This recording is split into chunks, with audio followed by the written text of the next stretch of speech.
meters down to 600,000. 200 buildings we need to go. So we're putting the number of bodies before buildings, essentially. We're releasing underutilised assets. That's reform, release of assets, and last thing we need to reduce budget. But it's not a squeegee, but the number of police staff has increased in the last 6 years considerably, and over the next 3 years there's looking to be a reduction from currently around 13,410 to 11,800 police staff, with a very generous objective scheme. And these numbers will mean that we can still get our police officers using their special powers out there, preventing crime and fighting crime. We want to make some huge savings, which are entirely possible out of technology. It's fair to say that there's a big expenditure on technology which is not necessarily bad for money. And lastly, there's going to be a small reduction by smart procurement with these suppliers, which should not have any impact on the level of services. So we're going to reduce overhead. I'm going to hand over to Simon to talk a little bit about how this affects you here in Barnet. Thanks, Stephen. Well, good evening, ladies and gentlemen. Just to sort of put a quick bit of context conscious of time, I'm talking tonight as part of the senior team, and in a sense, if the Mayor and Stephen have given the Commissioner a challenge, this is about how we've taken the battle and going to demonstrate how we rise to that challenge. So my job is about running police across London's 32 boroughs. What I'll say is partly about how this affects the whole London, and then bring it down like in front of the agents here to join tonight. I'm going to pick two sort of examples from the commercial world as a theme for the presentation tonight. So I think, as you see, the first job, this isn't a snippet with much hours and reguiding society, and equally, it's about more than. So the whole ethos is about a significant shift in policing style, which then follows some of the numbers that Stephen's been talking about. Look at the slide behind me. Despite the prospect of cuts in some parts of the Met services, the bit of London, the bit of the Met that I'm responsible for policing will grow by 1,200 police officers over the next few years. So if you remember what Stephen's talking about, 26,000 constables, the highest numbers ever been, the lion's share of that growth will come to local policing. When you reduce that down across London, that will also mean by reorganising, reprioritising what we do, the number of officers in state and neighbourhood teams will grow by this huge figure behind 2,600. And I just want to quickly explain why we want to do that, and then I'll just like to share some of the details of how it's actually going to work in Barnet, because you where you're coming from to understand and then ask questions. If I was a teacher doing any determined report, at the moment, this is not about criticism of colleagues in the room, but at that level, I give state and neighbourhood teams 2 out of 3.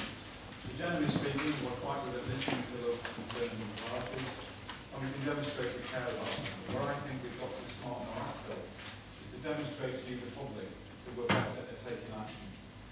Too often at the moment, you tell us where some drug dealing is going on, whether it's an antisocial behaviour problem, with an off-licence, whatever it is.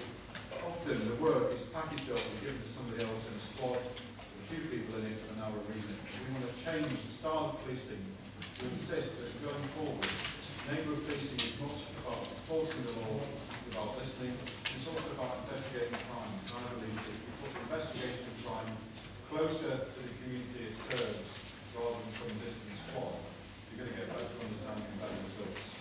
So we want to translate things that you, the public, have told us across London from negatives into positives, so that too often we hear people sitting on the do. We want to commit to more officers, on patrol, on the streets, going on the seas, we want to be more visible.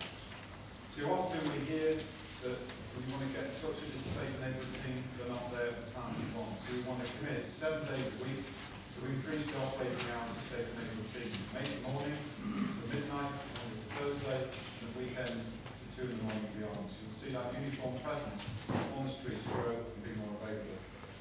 We want to be more accountable. There's one strand of accountability we want to change about how the inspector role works, affecting the relationship between me at the yard, Adrian is the local top cop, which will come on and the neighbour inspector, and also about local accountability and safe neighbour reports, and how we respond to that change that Stephen and the Mayor set us.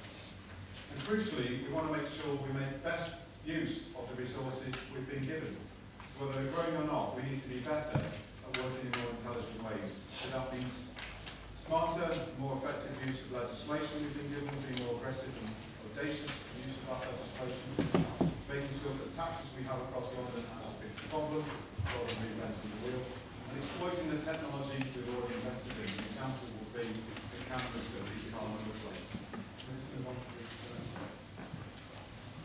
The key bit is about reinforcing this notion that neighbourhood policing, safer neighbourhood teams, are central to the heart of what we want to do, not marginal. So other bits of policing under are obviously important, but this is where the other bits we recognise that. We want to maintain a commitment to enabling. So we've heard about feedback. Some of you may have picked some about different models of policing boroughs, but we recognise how important it is to have one senior person that you, whether it's the council, you've got the lady here tonight, as other elected people, and obviously PCC and PCO, or crucially the public, hold us to account. We don't see that idea changing in the short term. But also, we want to have a different conversation about how the whole model works. Firstly, you'll be familiar with this notion of a sergeant, 2 constables, and 3 CSOs as you say the neighbourhood team. We want to change that. We want to change it in some subtle ways. So if you like, at the front end, your contact with London, with the Met, we want to change to 1 accountable person for constables and 1 accountable person for CSO for the basic policing.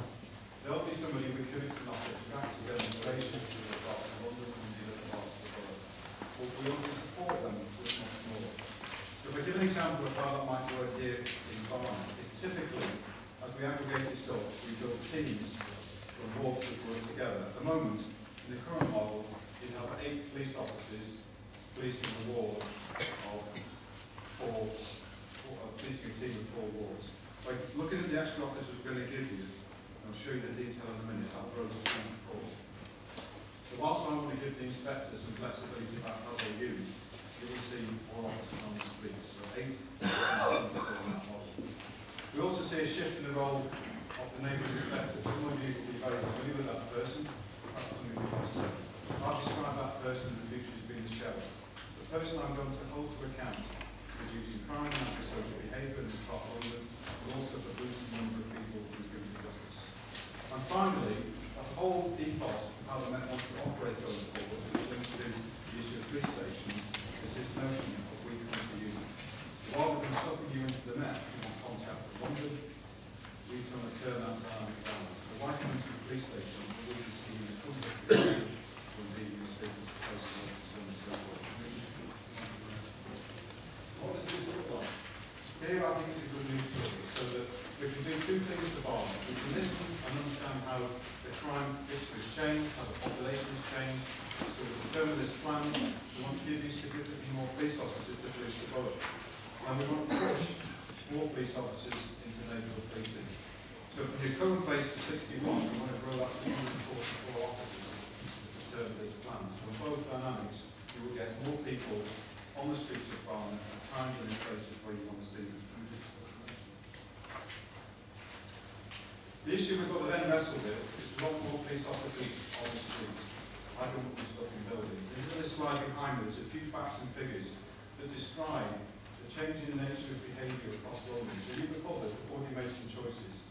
More people ring up than they used to report crime. Less people go into the police stations. So sort of like an interesting statistic for trivial pursuit panels is on a daily basis, we record about 2,000 crimes a day across London. Less than 50 of those crimes are reported after 7 o'clock at night in the police station. So the bulk of our work and our interaction is on the streets or in your home, and we want to reinforce that by this commitment that we come to you. It means on a daily basis we've got too many police officers sat in buildings where no non-frantic turns up. We can go into some detail of the questions. But if you just think an average running cost of a typical police station in London is equivalent to 12 police constable salaries a year.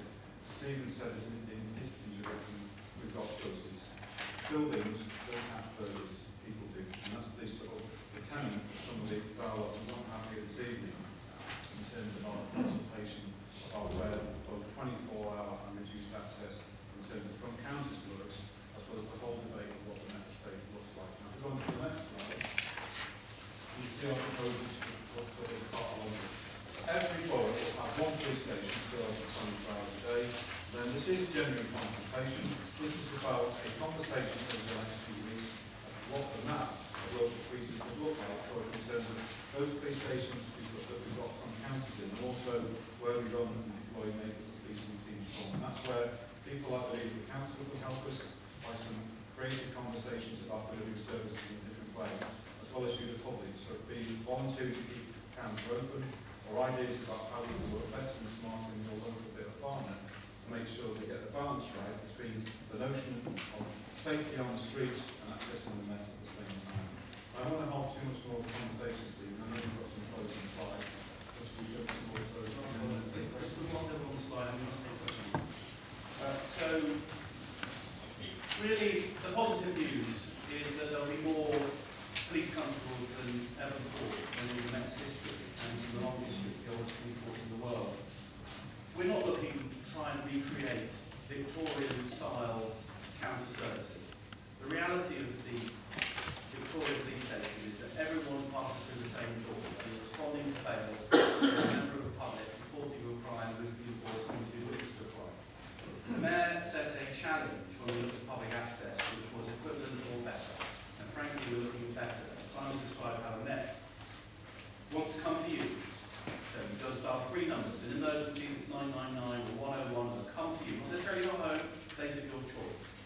That's the first commitment. The second commitment is that we're in early discussions with the post office, for instance, to look at how transactions can be completed on the high street in places where there are properly trained staff, and we can take cash out of police stations and do those important transactions in somewhere like the high street post office, and other forms of access by working with community departments and councils.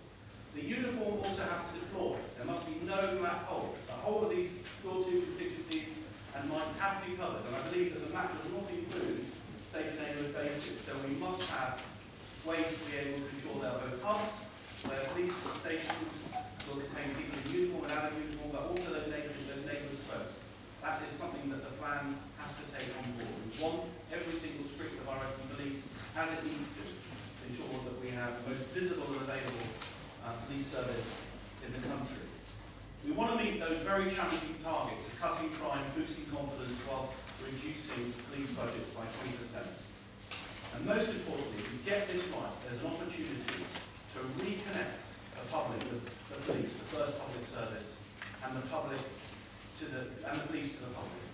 We've seen decades of declining contact of police with the public. This is an opportunity to ensure that there are more police officers patrolling visibly and available to you, the public. We're happy to answer any questions that you have. Thank you.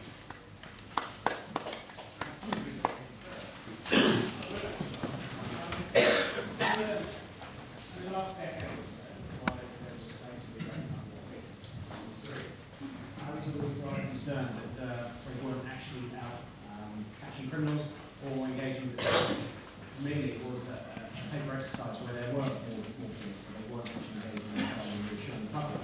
So the first question I have is, will they actually be out on the street? Will they actually be tackling the problem of burglary that we have in the borough and not spending endless hours fulfilling forms and bureaucracy? And secondly, in regard to the number of police officers in the borough now, are you saying in 2015 there will be more police officers than there currently are at this point in time?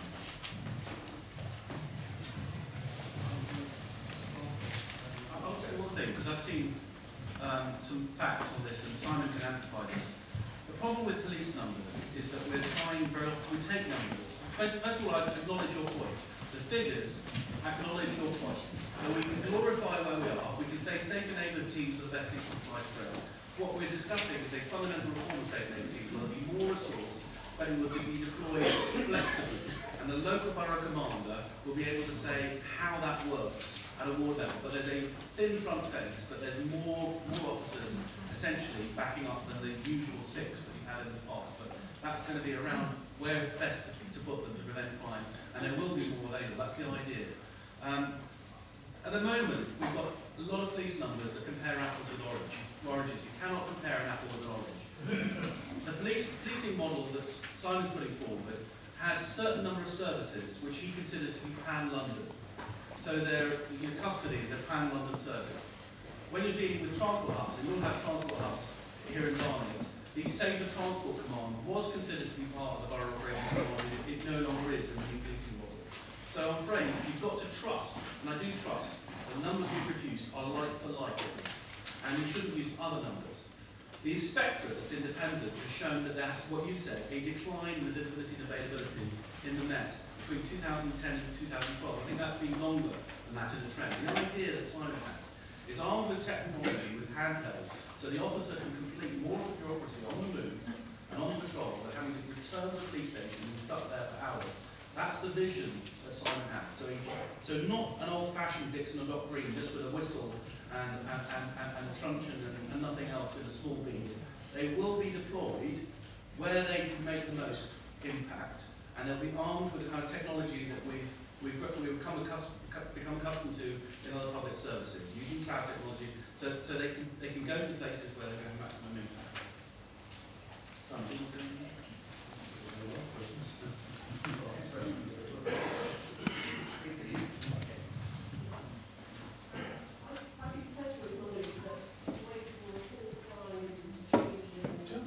We can't hear. Wasn't switched on, that's fine. I'd be the first to acknowledge that the way people report crimes is changing, and therefore the Met needs to respond to that, particularly at a time when there are significant constraints on resources. But there are people who still value the opportunity of a counter service, so I think it would be useful to hear a bit more about how you encourage possible alternatives to those kind of counter services operating. There are obviously very positive experiences with SMT teams, but the hubs used by SMT teams don't tend to be open for regular hours. Is this something you would imagine changing so that the alternative forms of access would be predictable and easy to find on regular hours? But my second question also is on the impact on SMT teams. So if these proposals mean that they're taking on different tasks, i.e. front counter services and those kind of things, does that mean that they'll be able to do less in relation to the sort of things that people really welcome their activities now? So I think it's very important to understand a bit more clearly what the end result of your changes is. Just to be clear, much of the country will not, even after all these changes, much of the country will not have the level of 24/7 coverage that London will have. So every single borough will have at least one police station that's open 24 hours a day, 7 days a week, staffed for people to walk in and out. It is also true, as you've said, that the data shows a massive move towards the telephone, quite frankly, to report crime. And equally, some of the more sensitive ways of reporting crime often involve being taken somewhere that's not a police station, actually a safe haven if you're looking at domestic violence or rape or what have you. So I think we're looking for better forms of crime reporting. It makes no sense, and also transactive. If we poll the public, the number one reason that a member of the public sees going to the police station is often to report lost property. Now, there should be a way of enabling that to happen in a way that does not mean you put police officers with special powers behind a desk waiting for 5 members of the public to walk in over a period of 24 hours. So we're looking at new forms of public access. Now, I know, as a council leader, you invest a lot of money in community safety.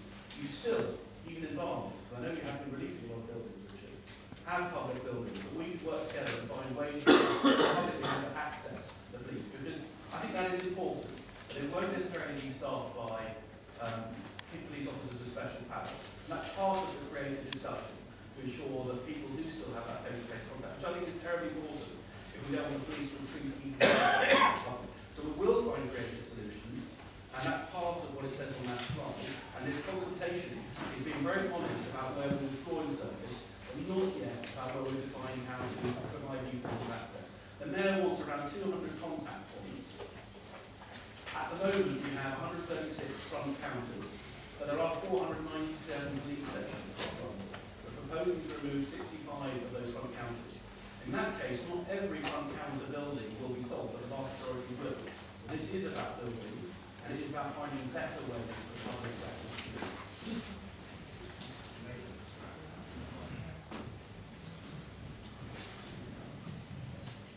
I'd like to actually say something about what percent that you just said. Can you hear me?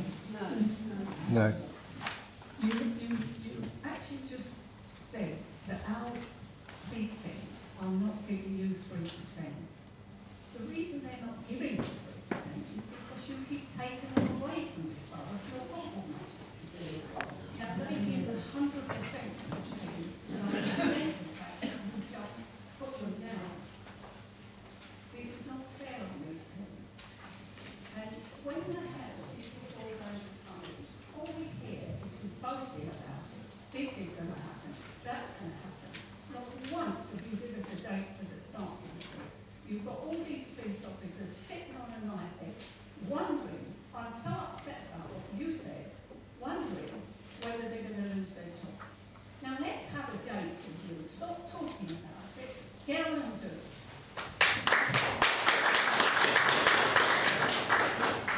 Listen, I'm trying to give the information to you, and I have some good news, in the sense that most police forces are shedding jobs. And I've been with the police commissioner for over an hour, and London is unique in having a plan over the next 3 years, and that's from today, and it's recruiting at the moment to recruit 5,000 people to join the Metropolitan Police Service. That is unique. And actually, we're doing that now. They stopped recruiting them there, I think, in the Olympics, for obvious reasons, because the focus is on a very complex operation, and police numbers are drifting down a little bit at the moment.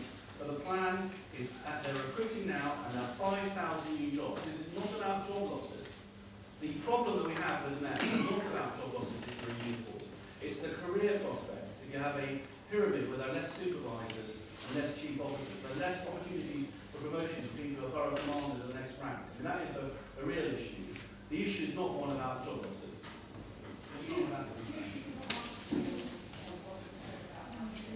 Can't hear you. I think my point I was trying to make is that, and this is just my professional view, so people won't always agree with me. I'm talking at London level. When you look at the service and safe and neighbourhood teams, 2 out of 3 things they do well, which is show they listen to local communities, they care about priorities. I think we need to do more in terms of action, which for me means enforcing the law, which means arresting people. Now, the point you make about the never here is one of the reasons we want to commit to put more people there in the first place, so that it's not, and we've got some colleagues in the room downstairs, I'm not here on a blame game today, it's the way over time, like many big forces, the Met has grown up with a way of policing that might have been fit for 2005, but the world is changing, so we want to give someone like Adrian more people to police the streets of Barnet, and organise him in a way that doesn't mean every time there's a demonstration in Westminster that half your safe neighbourhood team is put in a van and taken 10 miles down the road. So that the first commitment we want to make is that you're one officer in a ward. We won't abstract. Obviously they'll have times that they're sick or they're on holiday, so that quite sensibly with a bit of planning you can have somebody that's their nominated deputy. But crucially, that the safer neighbourhood team as a whole is here working in Barnet more often than not. Now we don't want to yet get into well that'll be 80% of the time or 90% of the time, because I think given the numbers involved, trying to create bureaucracy, which is an earlier point about us showing there's 144 people here every day or not, is probably not worthwhile. The biggest testament to whether they're here and effective is, do crime rates fall, and do you actually see our officers on the street at the times and places where you want to see them? But without going into too much detail, there are other changes in how we operate we want to put into place that will protect the neighbourhood team and stop that abstraction. So at each year in the new plan, we'll have something called a tasking team, which will be uniform officers. We can deploy quickly to either problems sometimes here when Asian wants to use them if you've got a burglary spree, problem with antisocial behaviour in a parade of shops, that sort of thing, as well as the need to get to London if there's a demonstration outside Parliament or wherever it happens to be. We also want to put across London more officers into patrol teams, so that any sort of discretionary work that might knock the neighbourhood team off course is reduced. And also we want to reduce the number of people working in squads, so that we push the expertise investigation more locally. So I'm personally absolutely convinced we're going in the right direction. When you say about when you're going to see the change, well, as Stephen says, we're now in a place between an as-is model of 24,000 or so officers, we're going to go to 26,000, so we're going to let recruiting catch up. But this is consultation, and we need to listen to what people say across London and adjust. But broadly speaking, Adrian's charge, if you like, with a blueprint from me at the end of this consultation, which will have this operating here by June. Next.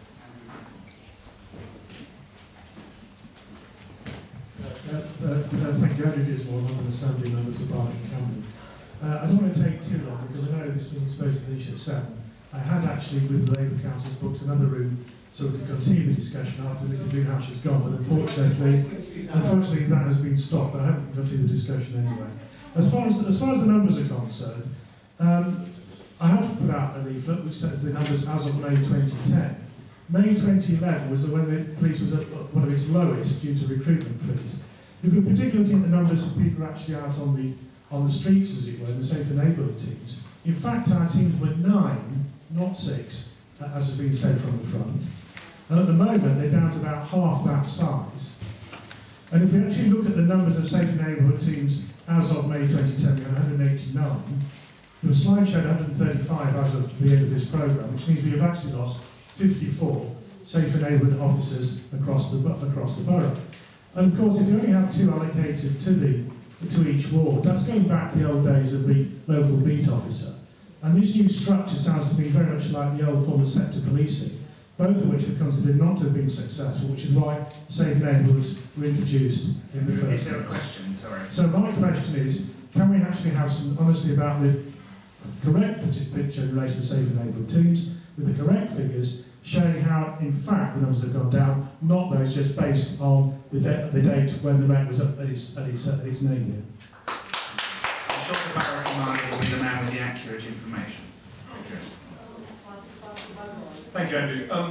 Well, the situation is that we've rightly identified that PCSOs are going to be reduced, but we're increasing. I mean, I think it's quite a dramatic increase in police officers, and that's people who are empowered to be making the arrests, making those investigations, and delivering what you want. So, believe me, there's nobody been more critical of our own senior officers here than borough commanders. But when I got this plan, this is good news for Barnet. I'm pleased with what's happening. And I'll be honest with you, as I've said to you in many meetings before, I'm never going to lie to you. If I was displeased by this, I would tell you. I'm going to have more staff to deliver against what you ask me to do. And that's a good thing.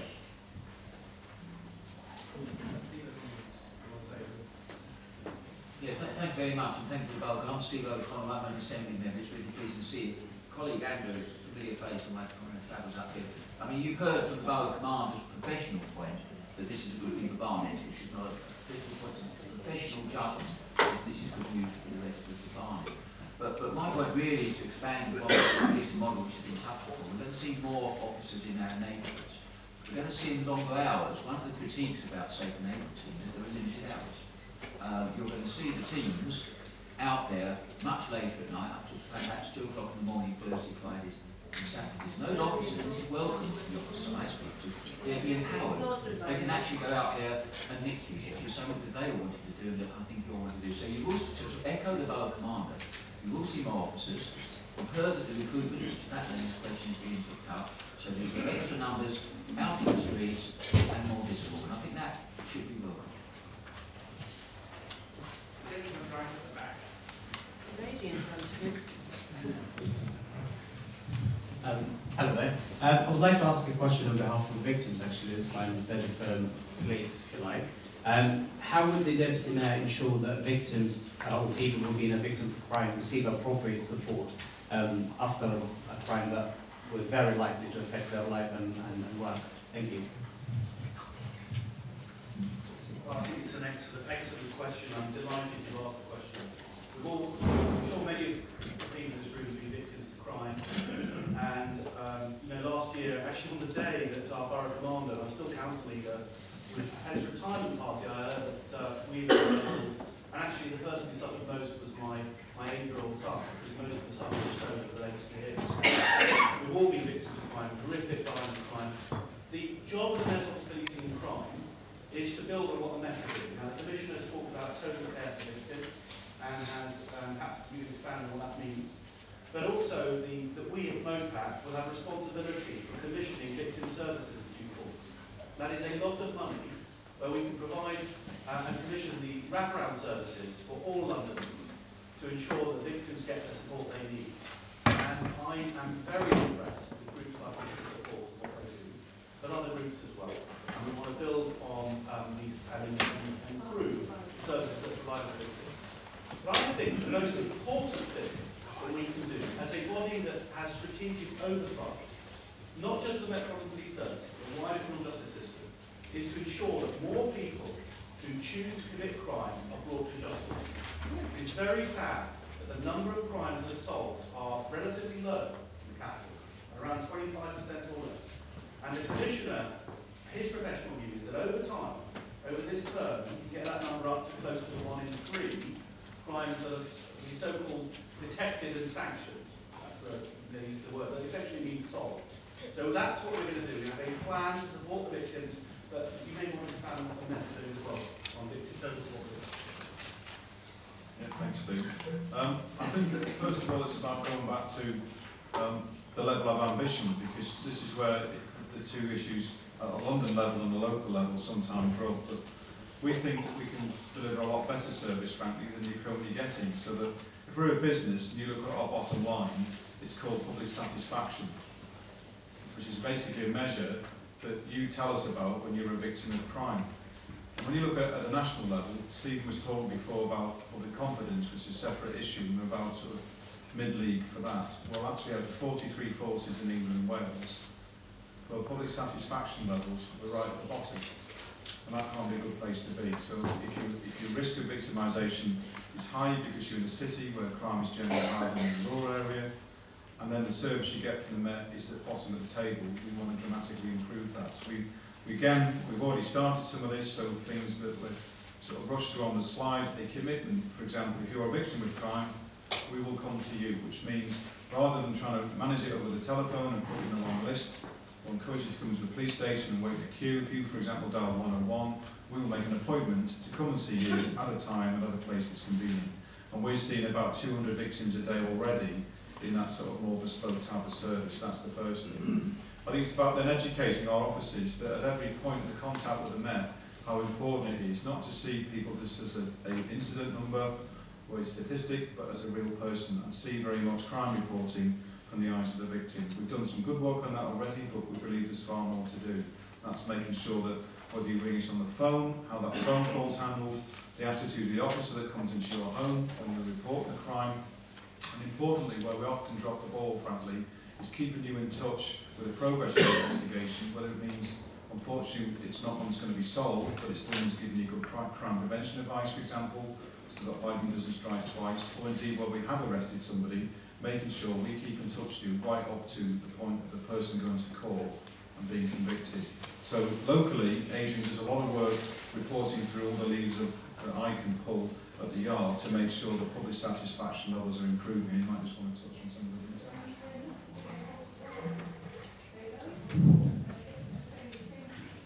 Oh, yeah.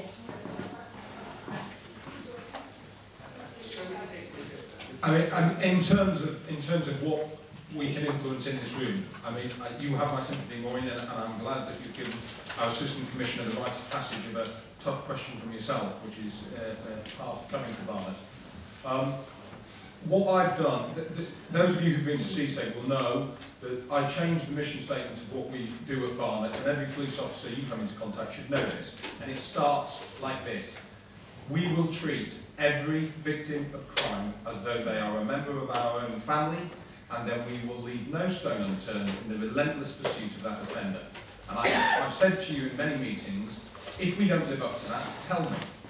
One of the things I'm fiercely proud of that we've achieved at Barnet in the last 6 months is that our victim satisfaction has taken a fairly dramatic leap upwards. We are delivering to the victims, and it's mainly about communication. We've educated our own staff, and so you can expect to be treated as though they're a member of your own family. That's what our intention is, and that's what we're delivering on. The numbers tell us that we're getting this right. And you know, some of the other touches you may have seen in the local press, you'll know that many of our more vulnerable victims have been getting a bunch of flowers from me, I must say, at nil cost to the Met, before anybody jumps down my throat on that. It's to start that conversation with the victim about practical steps to make your life better, having been a victim. Can we help with the insurance? Can we help with your crime prevention in the future? Can we deliver something that makes a difference for you to feel safe in your home again? And in time after time, that survey is telling us we're getting that right. So yes, it's a big uphill struggle. Mr. Byrne makes it quite clear where his expectations lie, and it's up to me to deliver on those. But we're going in the right direction. The next one, was Kate standing there.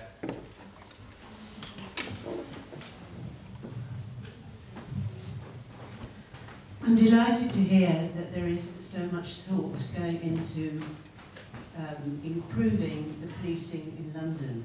I just have a couple of questions concerning that. I'm sure you're all aware that Barnet is the second largest borough in London in terms of size of population and size of area. Thus, when I look at the map that proposes to close Barnet and Wexham Police Station, I know I'm looking at one of the largest boroughs in London, and yet you're closing the police stations that serve 2/3 of it at least. I would really like to know the rationale behind the proposal to close Barnet and Wexham Police Station. And regarding the Safer Neighbourhood teams, a few years ago I was absolutely delighted with mine in Coppice Ward. We had a sergeant, we had 2 police officers, we had 6 PCSOs. Then we were joined up with Brunswick Park Ward, and we lost members, and we lost members, and we were down to 4 sometime last year, and that was between 2 wards. I would really like to be assured, A, that we're going back to individual wards, and B, that there will be at least 6 members in each team. Thank you.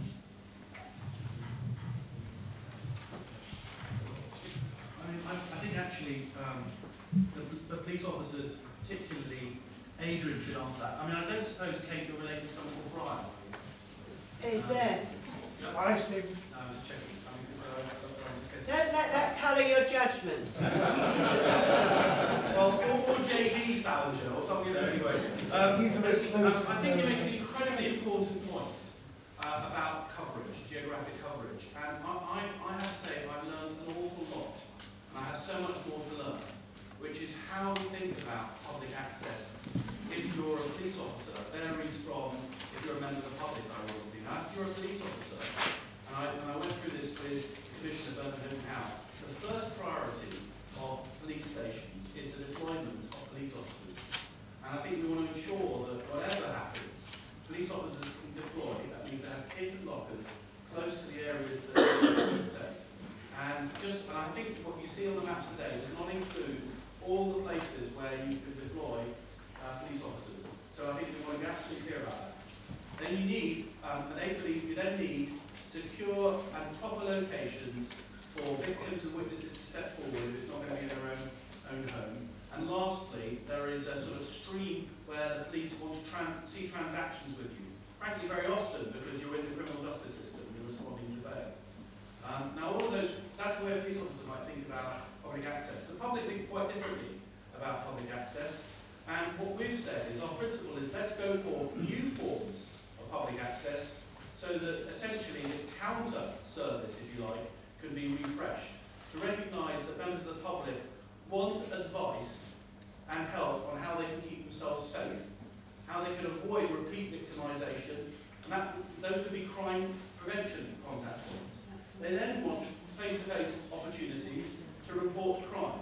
And quite properly, we need to ensure that there's adequate coverage for Barnet. And lastly, when you are a victim of a crime, you want to know that your crime is being solved.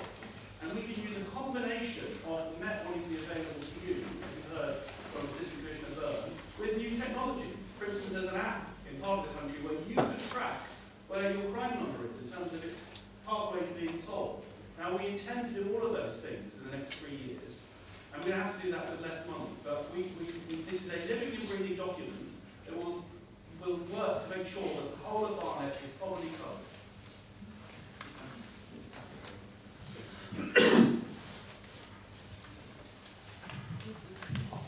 This is actually for you, Councillor Cornelius. Sorry.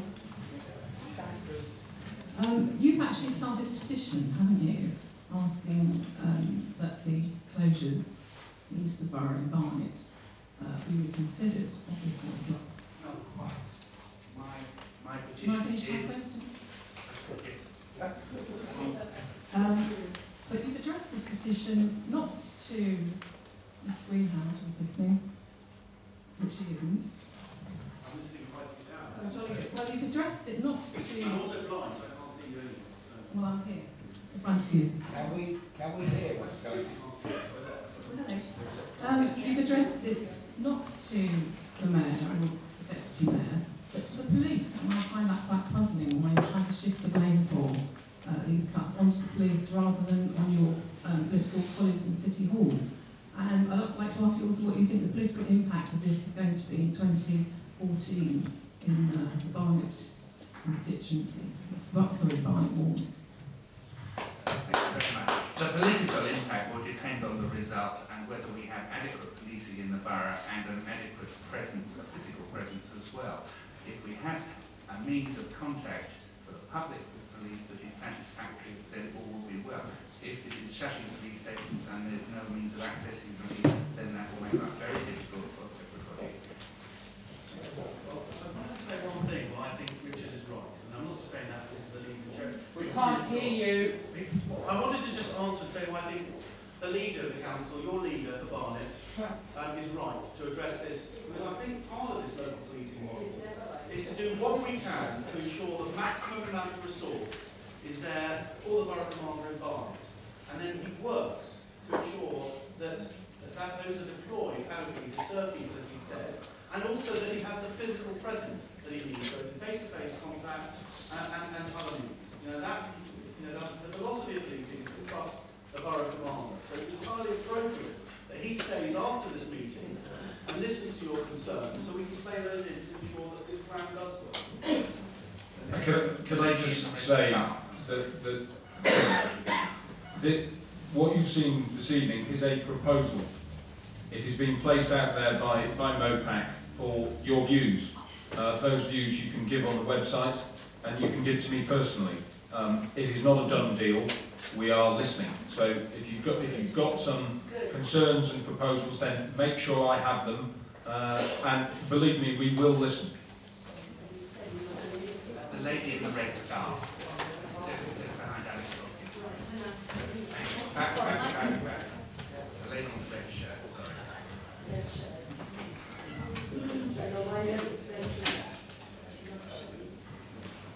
Right.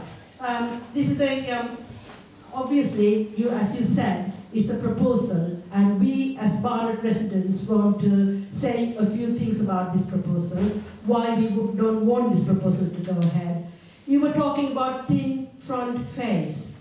We don't want a thin front face. We want a solid front face where we can go to police stations, speak Can we try and keep reliably. it as a question, please? Yes, because we are consulting, A so question. we are telling you No, our views. To respond for the consultation, Right. please communicate with the police. So how will you say? Question, please. Okay, how will you say that victims of crime can go to go to supermarkets, go to post offices, speak to police officers? That's not giving them a reliable environment where they can actually go and speak to them. You have no idea how a person who is a victim of crime feels. There's You 10 have no minutes idea left. at all. You're using up all the time. Yeah, Your that's not question my is- problem. You only gave 1 hour for the consultation. That's not my problem, is it? You should have given us more time, then we would have been able to say more things to you. You would have got more ideas from us if you really want to consult. Thank you. Thank you very much. I think the Assistant Commissioner's made clear, and it's an important point to remember here, the default position should be we come to you when you want, where you want, to give you the proper victim care that you need if you're unfortunate enough to be a victim. It is not about dragging you to a local police station, whether that's a mile down the road or 5 miles down the road. So the intention is to come to you. Alex Brodkin, just behind. Thank you, Richard. Yes, just regarding the front counter closures, and particularly your slide which says case for change public access, it's very number heavy. What I would have liked or preferred was a more qualitative rationale as to why you think front counter closures front counters can be replaced so easily, in particular giving consideration to the benefits of a face-to-face reporting as opposed to online and telephone, particularly for online people with language issues who can't communicate as easily through interactive devices easily as face-to-face, and also the general perception, because, and I do welcome the fact that people are reporting more online or people are using their phones more, but I don't quite follow the line of argument that just because they are doing so, it means that face-to-face meetings are now redundant. I mean, I'm a councillor here in Barnet, and I would prefer all the residents who come to me to have online emails and to interact online, but they can't all do that. So I just really want to hear a more qualitative rationale as to how you think front houses accounts could be replaced so easily, because they are a vital part of the police here in Barnet. Who's going to answer that briefly, please? I refer the right honourable gentleman to the answer I gave some moments ago. The intention is to come to you. You could be no more comfortable than in your own home or place of work. Look, we recognise that front counters are often seen as being really important, but if we've got a situation where less than 50 crimes are reported overnight across London, that's a little over 1 per borough. Does anybody think it's a good idea for me to keep 4 police stations open 24 hours in order to take that 1 crime report? It's an enormous amount of cops, and they're cops that you want to see on the street, or that you want them patrolling, preventing the burglaries from happening. I cannot keep open 4 police stations 24/7 and sleep at night. It doesn't make sense. So we can debate, and I hope we do debate, which of those police stations come down to 40 hours and which are 24/7. I'll give you a gimme.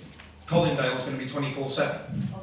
So we will debate which of the other police stations it is, but believe me, we're trying to come to you. All of these extra officers are coming to you, and that face-to-face interaction, face-to-face victim care can take place in the comfort of your own home when you want it to. Yeah, another point, like the leader here, in my ward, which is the opposite end of the city, in Croydon, I have a police station, and the numbers who come in on average about 1.8 people a day. Now, that's not sustainable, and I want to see more interaction with the police. So if, for example, it was agreed to have a presence in a local library, or indeed a local supermarket, think of the numbers of residents that are going there anyway. Think of the opportunities that they have, not necessarily to report crime, because there's already been mentioned there's bespoke opportunity for that, but think of the numbers of people that are going into that building. They'll see a presence there 3 hours every week or twice a week. They will go in to do their piece of work, but they will say, there's a constable there. I want to speak to them. It wasn't urgent, but I've got some information to share. I want to take away some crime prevention literature. I reckon we look back a couple of years on, 2 or 3 years on, and we see much more increased interaction with police than we have under the present model. To me, that's got to be a good thing. Could we have David Howard, please? A couple of points. The first is I welcome the fact that there will be more warranted peace constables. The only problem is they could start arresting more people, and the machinery for processing them in the borough is abysmal at the moment. You're proposing to reduce the number of vehicles available, but we have enough trouble waiting for a vehicle to collect prisoners and take them to the one custody suite in Colindale. There's long queues to process them, and it can take a shift or even a shift and a half, which is overtime for a constable, to process after one arrest. How are you going to address that? That's the first question. The second is, our Safer Neighbourhood team, with monotonous regularity, arrest certain individuals, and the courts let us down every time. They are being given a slap on the wrist, and they're treating that as a commendation and coming out again. When our burglary rates go up in our ward, we know to go out and look at burglar blogs, and he's been released again, he has been on remand. You've got to address the judiciary as well as the police. We're blaming the police for a lot of the failures. I think the local issue should be taken up by Borough Command. I think that's an incredibly important point that you raised about the justice system. And there's been some new legislation, the Police Reform and Social Responsibility Act, piloted through Parliament and came into law at the end of last year, at the end of actually 2011. And MOPAC is a consequence of that legislation. And the idea is for a strategic body to have strategic oversight over the whole criminal justice system, much in the same way we see in New York. So in New York, they have the same relationship as we do to the police, strategic oversight, resources, we own the buildings, but they also have a say over the district attorney's office, or in our equivalent, the CPS, in setting budgets. They don't interfere in the judiciary, but they have responsibility for the maintenance and building of new court buildings, which means they can shape courthouses. They have a direct responsibility for probation in New York, and finally also for custody. So there's, by having kind of strategic oversight. Now, one of the things we aim to do is to start to look at the performance of the entire criminal justice system in London. Because frankly, every single survey shows that the public's confidence in the police could be better, but it's far higher than every single other agency involved in criminal justice. So we aim to shine a spotlight on performance. The Mayor, as part of his manifesto, wants to look not only at swift justice by having less court delays, but surer justice. So we look at the sentences that are given, and also whether there's proper compliance when those sentences are given. And actually the number of offences that are committed by people that are on bail is staggering across London. So all you say about criminal justice rings true for me. And I'd like you to give us a bit of patience, because this is a new office. But the challenge that you set is absolutely wrong. And I thank you for raising it this evening. In terms of custody at Colindale, we've just opened a new custody suite there. It is state-of-the-art. It will be absolutely as efficient as it can be in terms of processing the prisoners, and it certainly won't incur any overtime because there isn't any. We've got time for 2 quick questions now. I was going to ask Agnes Slocum and David Longstaff, who've had their hands up for a long time, but the Borough Commander will stay behind to answer other questions once the rest of the team has moved on. Thank you, Councillor Cornelius. I wonder if you would go into... Oh, thank you. Thank you. I was beginning to wonder if you were going to call me at all, because I'm not really convinced with what I've heard here tonight. Some of it seems as though it would work, but we don't actually know if it will work. I was led to believe that the Borough Commander would have preferred to close Golders Green and keep Barnet open. For me, if that is what he had in mind, that would have been a better option for me, because it would seem fair. Colindale Police Station is very far away, and it would be the only police station that will be open right through the day of Colindale. And it means that the people from Barnet, Wrexham Extra, it will put an effort and a strain on them to get to Colindale Police Station. I don't